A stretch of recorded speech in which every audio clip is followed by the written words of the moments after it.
thought the GoPro was on. I'm 2 laps in and dying. Hey, welcome back. So you can see here, this is FMSQ's 2023 Championship National Cross Country Race, and it's being held here at Crabbe Mountain. If you've watched my prior videos, you know what this one's all about. And you also know that a bunch of us locals volunteered to help build this track, but I guarantee you that didn't give us a whole lot of leg up because this track changed substantially by the time we got a chance to race it. And that's because they raced quads on it, they changed a few little parts on it, and it was just a tough track, but it was a good day. So, you heard me say in the prelim of the little clips that the GoPro was not on, so what you're going to get is chunks of my final lap, lap 4. You can see some spots on the lens, and yes, that is rain. And as I was coming up the hill, it looked pretty ominous, like it was going to rain hard. Thankfully it didn't, because that was going to be a total killjoy, and this would have been a whole new level of suffering. As it was, though, a little shower passed by, and we were okay. Oh, I should have waited out that clock. God, that sucked. Nope, I'll never wait out a clock. I'll never sit before the stop and start point and just let it run out. If there's time on the clock, I'm going. And on this particular lap, I had probably 10 or 15 minutes on the clock to go out and do another lap, which was going to take me approximately 30 minutes at this point. This little section here, I didn't know what to do. I didn't know if we were supposed to just hammer it and rip through, or if we were supposed to observe some sort of speed limit. Kind of went in the middle. Everybody else had the same feeling. I think maybe some people knew. It's just not something we'd ever seen before.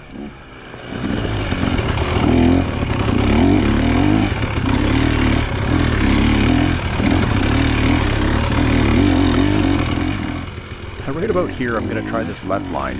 I didn't try it at all through the previous 3 laps, so I don't know why I decided I would do it now. Probably because I thought it might ease my suffering a little bit. I had some leg cramps going on, and I was trying a little bit of standing, a little bit of sitting, a little bit of feet on the pegs, a little foot off the peg. Ultimately just trying to stay on the bike and keep moving.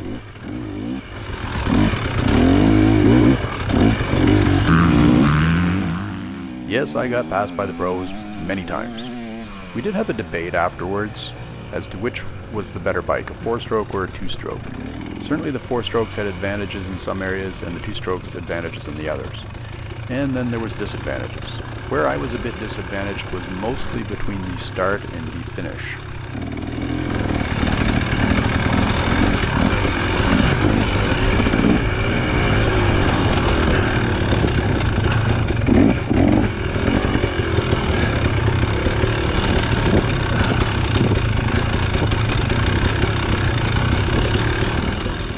It's funny how when you get tired, you slow down, of course, but then you start making more mistakes, probably because you're going a little bit slower, or you're just making choices that are different than the choice you made on the previous 2 or 3 laps, which make no sense to me whatsoever. Some of it's line choices, some of it's by slowing down so much that you're now banging into obstacles instead of rolling over them, and some of it is not coming out of the quarters hard enough so you can't propel yourself up a hill, because the traction here was challenging. And this is a mistake that I'm making right now. Coming into this corner really slow, this hill is really chewed up, it's hard to lay down traction. Some of it I think is tire choice, and some of it is my suspension, and some of it's, well, a lot of it's me.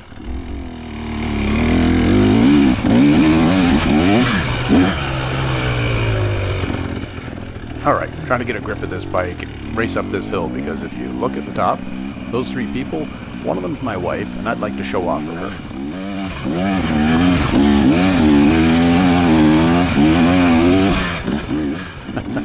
Alright, a little wheelie coming up the hill. From another angle, it's actually quite slow, not all that impressive. But what are you going to do? You got to work with what you've got.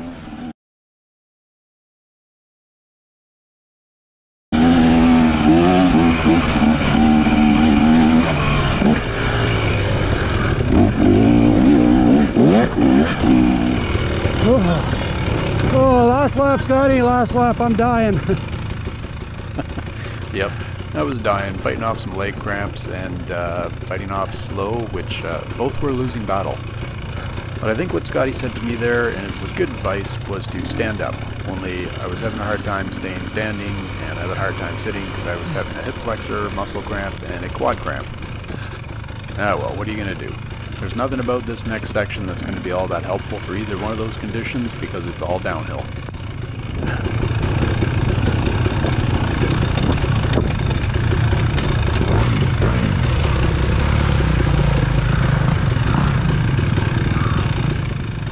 And right there, that's what I should be doing. When I'm tired, and for whatever reasons, when I get tired, I tend to hold on to the brakes a bit more as opposed to just let the bike run. There's lots of run out, you could just let her go.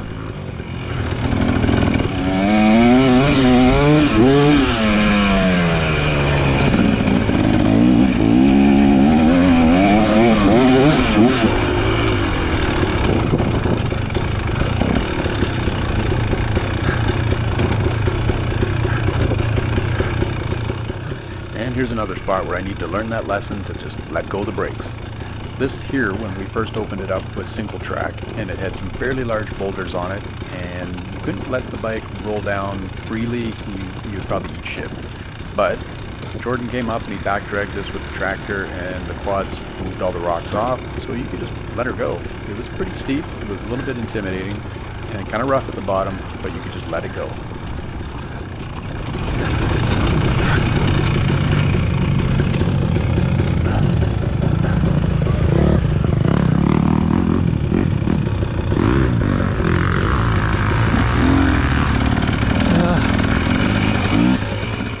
So I had that little pause to let some weakness escape from me.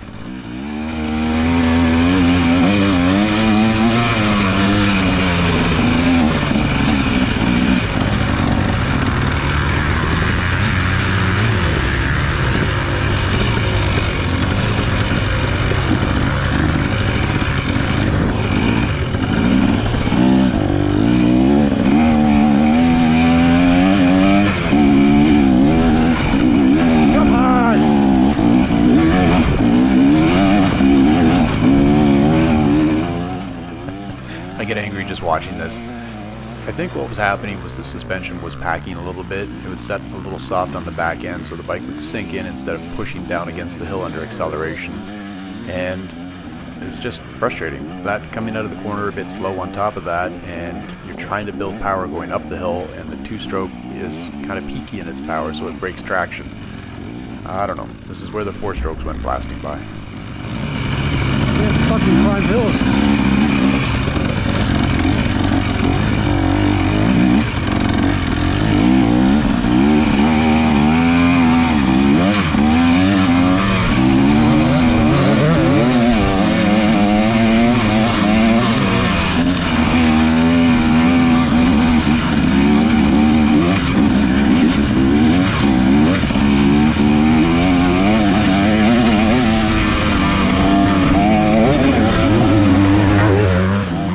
And that's what it looks like when a top-level pro rider goes blasting by you.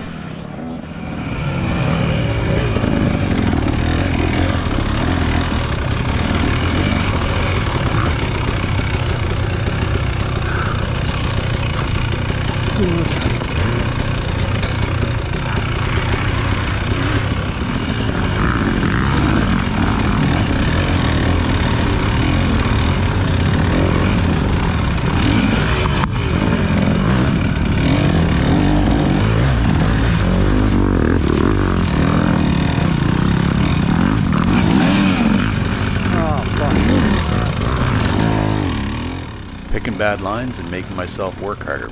But you know what? Stupid should hurt.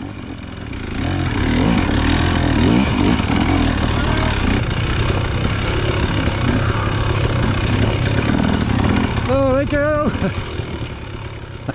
I don't know if I should be angry that she put the camera down and didn't snap a photo when she saw how slow I was going, or I should be thankful that it was a merciful thing that she didn't make a record of how bad I'm riding.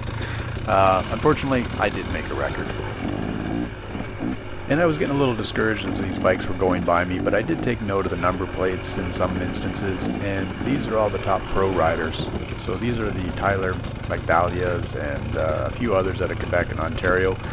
They're doing 15-minute, 16-minute laps to my 27 or 30-minute laps. Attaboy. Good team player. Get the hell out of the way. What's coming through right now are the fast intermediates. These would be the guys that run expert class in our local series, but they drop down to intermediate for this particular series because it's extremely competitive. So this would be the Lance and the Ewan, both of which have passed me just recently. And yeah, like I said, I'm just trying to get the hell out of the way. This is a tough technical section here. It's off camber, it's rooty, it's slippery, it's pretty chewed up. And there's been a lot of crashes in here. I suspect this is where a few people probably quit the race. Not this guy. Not smart enough for that.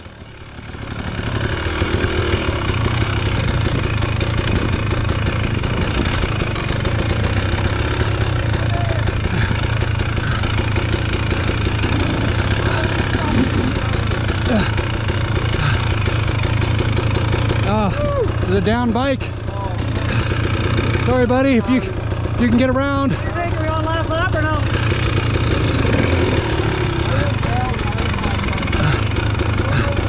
Hey! Come on!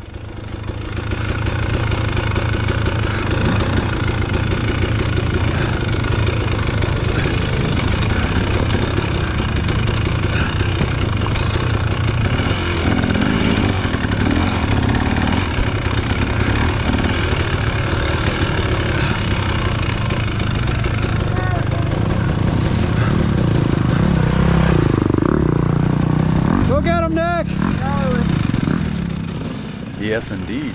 Nick takes 6th overall for his class. I think Ray takes 2nd. Everybody that entered the race from down home did really well. It was pretty awesome because it's a super competitive group. A lot of these guys that come down from Quebec and some from Ontario and other places around the Maritimes, these are top riders and they are in it to win it and they are pushing hard. So I'm pretty proud of all the guys that came out, signed up, and just ran this race. Chris Graham came out, he ran his race in the morning, and he ran most of his race on a flat tire and did not quit, and so he finished the race. Awesome work.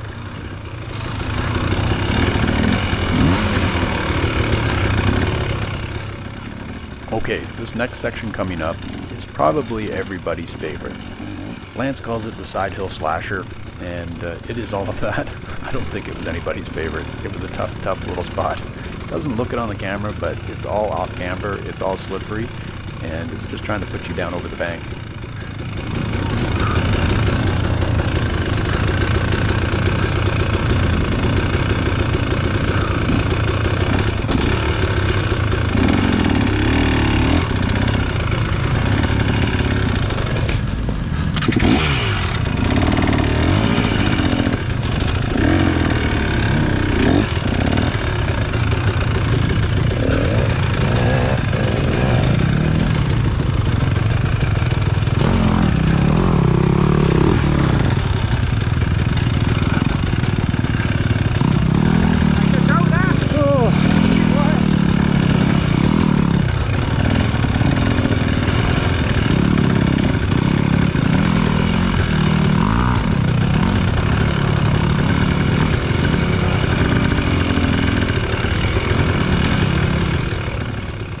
When a bike in front of you gets stuck, because you can use it as an excuse to stop, which is what I'm doing right now, because I got to go on this low line. There's no way I'm going to be able to work myself up the hill across the face. So thanks to that guy.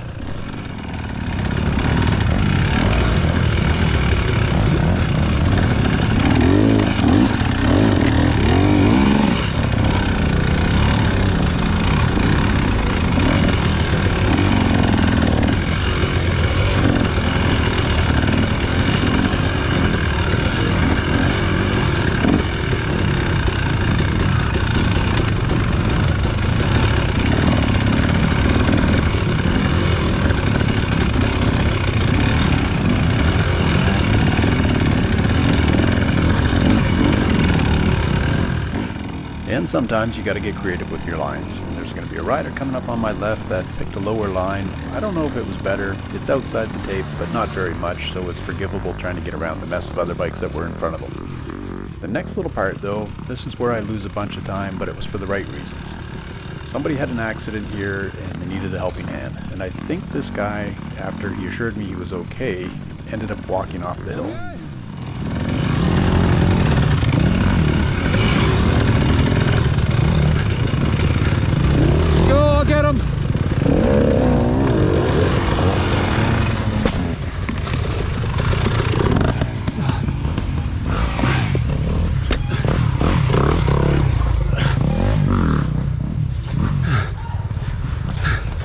Are you okay? Hey? Are you okay? No, I don't know. Will you be able to... Can you move your hand good? Yes, but I don't feel it. You can continue. Okay. All right. Thank you. Be okay. If you need to bail out, go straight down the ski slope. Yeah. Thank you, man. No problem. Your bike's just there on the left. Sometimes when you push hard, you crash hard. And because he didn't give me a thumbs up and tell me he was okay, I was obliged to stop. I could have stopped another bike and sent them on to grab the race officials and send help if it was needed. It turns out it wasn't. I'm pretty sure he did walk out. I don't think he rode out, but he did get his bell rung pretty good as far as his arm and his shoulder. So maybe an injured rider back about 500 meters. Huh? Maybe an injured rider back about 500 meters on a blue Yamaha. All right.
At this point, I just want to get to the end of this race.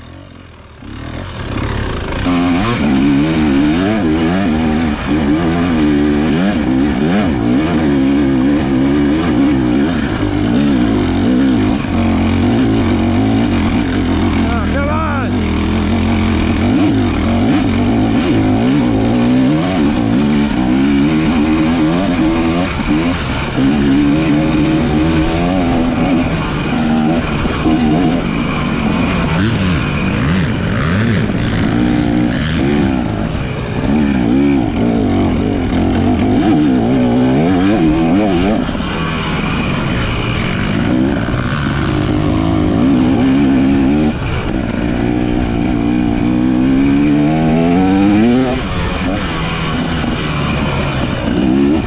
Oh, you fucker!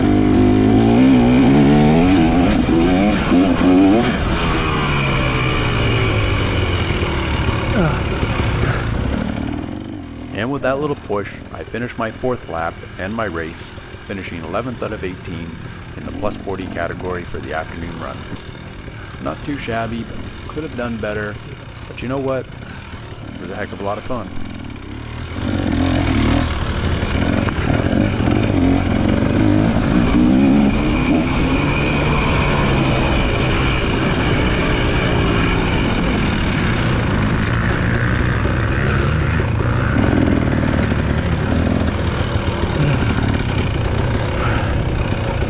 Vinny?